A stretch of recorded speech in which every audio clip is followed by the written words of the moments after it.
Hey guys, in this video, I wanted to take just a quick couple of minutes to demonstrate how to receive a job deposit in the field worker application using the Fusion Pay by Service Fusion integration.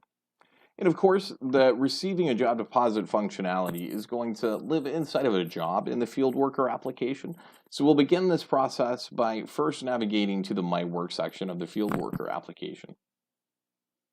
Next, we'll want to identify the job that we want to receive the job deposit against. Guys, this initial view is largely driven by the job start date. And you can see that we have the field worker application organized into past jobs, current jobs, and then even future jobs. For this example, we'll select the first job on the list, the job that ends in 2660. It is attributed to the customer Tommy Two Town Bunches.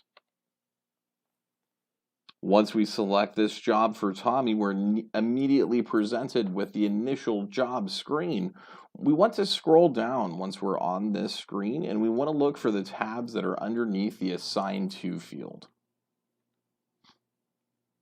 Guys, the presence of these tabs is driven largely by the preferences set inside of Workforce Management back over on the back office side of Service Fusion. Access to the Invoice tab in this section is going to be very important. The ability to receive a job deposit lives inside of this Invoice tab. And guys, one of the controls inside of Workforce Management directly controls whether or not we even see the Invoice tab in the field worker application. So very important, if you don't see this Invoice tab for your technicians in the field worker application, make sure to travel back into Workforce Management and scroll down to the toggle switches at the bottom, and you'll see the ability to grant access to the Invoice tab directly in that section. But in the field worker application, once we're on the Invoice tab, we can then see the mobile version of our rate table. This is where we can identify the products and the services that exist. And then we're immediately presented with the summary of this job. And it's in the summary that we can see the payments deposit section. For this job, we can see there's not currently any payments or deposits attributed to this job. In order to receive a job deposit against this job, that functionality is going to live at the very bottom of this Invoice tab. We can see the red button that encourages us to apply a deposit. Once we select to apply a deposit, we can then see the very first field is to select a payment method. Guys, we have another video that shows the different payment methods that are associated with the Fusion Pay by Service Fusion integration. And if you're not sure which payment methods are created and are associated with the Fusion Pay integration, make sure to check that video out, and that'll help understand exactly which payment methods get created as a result of the integration and which ones will allow you to use this integration specifically.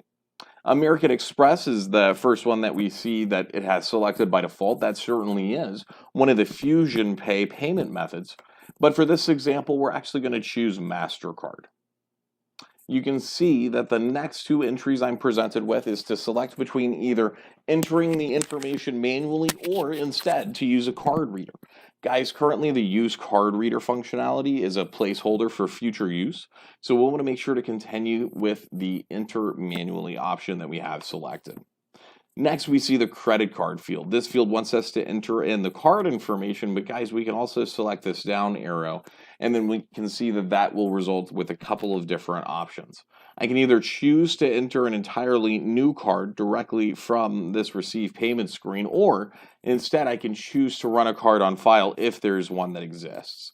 For this example, we'll simply choose to use the card that's on file, and we can identify which card this might be if there were multiple cards on file for this customer, because it lets me know the card type is MasterCard, and that should match the payment method that we've selected. And then also we'll see the last four digits of the card. Once we select the card, guys, we'll be exposed to a few additional pieces of information, the expiration date that was associated with this card, along with the bill to address, and then the zip postcode as well.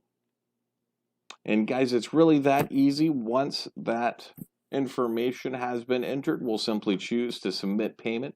You'll see the application has a slight hesitation while it actually processes that payment. And then we're presented with the job payment notification screen. It's on this screen, guys, that we have a few different options that you're immediately presented with. It might make sense after we receive a job deposit from a customer, especially if we're doing this in the field via field worker application, that we would then obtain the pre-work authorization signature. And that's what the very first option encourages us to do. Next, guys, it might make sense to actually email a receipt of the job deposit that was just taken. And that receipt can easily be distributed to your customer with that second selection that we see present here. Next, guys, very similar to the back button that we see in the top left of the screen, we have View Job Details. Both of these options will allow us to return back to that main job view where we initiated the job deposit interaction through that invoice tab there. And lastly, guys, just in case the payment was made and goodness, the customer says, you know what, I actually meant to use a different card than the one that you guys had on file, not a problem. We make this very easy to void the payment via field worker application. Guys, you see that option listed last.